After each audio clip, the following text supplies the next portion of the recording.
Hey, it's Nita again with Foster Care Alumni USA, and I am going to talk today about statistics of what happens to foster youth as they age out.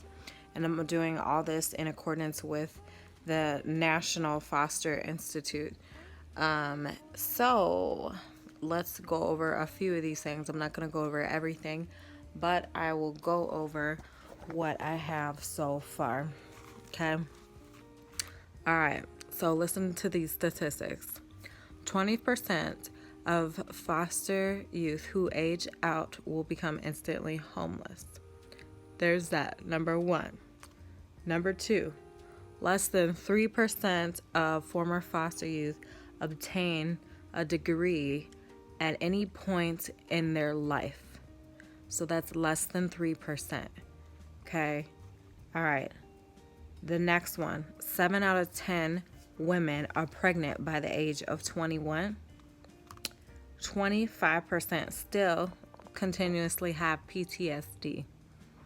Okay. 60% of men convicted of a crime were in the foster system. 60% of the men. So the ones that aged out of the foster system, of the men, of the males, 60% of the men were later convicted of crime. Not petty traffic violation, but a legit one. Okay? All right? 1 out of 4 foster youth do not graduate from high school or even obtain a GED. 1 out of 4. Okay?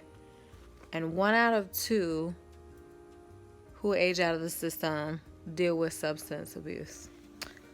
So, looking at these statistics and looking at me, I was in about,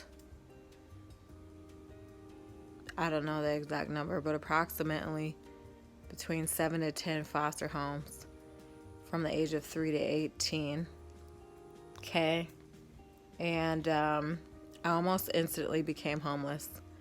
And I would be lying if I didn't say that the reason why I went to a 4-year college was literally so that I could have a place to live. I actually wanted to go to a community college and become a flight attendant, but then I had nowhere to go.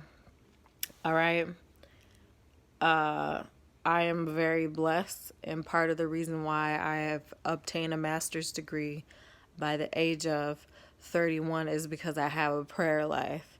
I may not act like this stereotypical religious person, but I do have a solid relationship with God. And because of that, I have witnessed and experienced real legit miracles.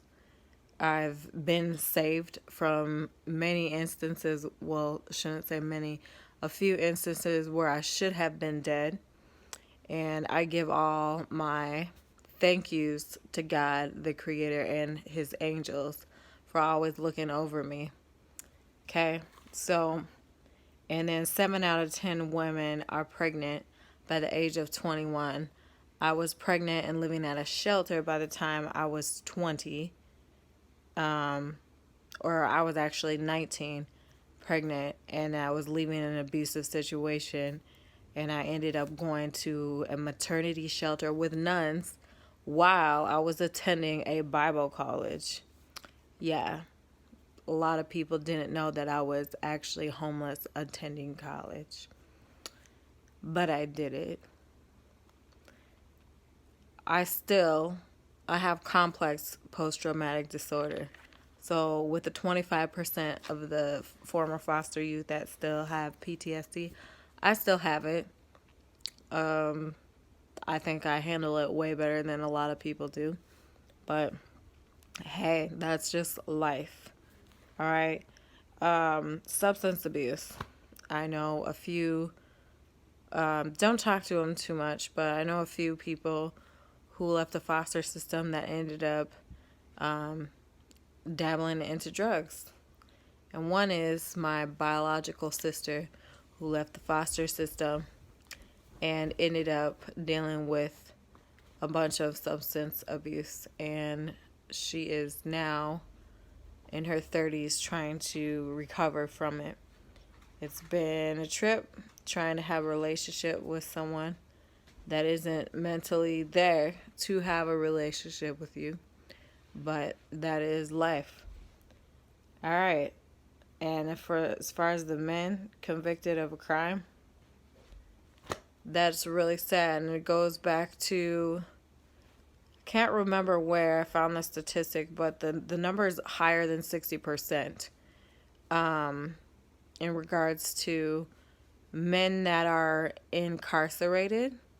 I think the number is about 70% of them were formerly in the foster system. So it's really important to look at these things, these statistics, and think about all the preventative measures that could have happened to stop the negative outcomes of former foster youth. Anyway, tell me what you think about these statistics, and I'll go on, and from there, in my next video, I'm going to address each of these different statistics and put my 2 cents with each category. All right? Peace.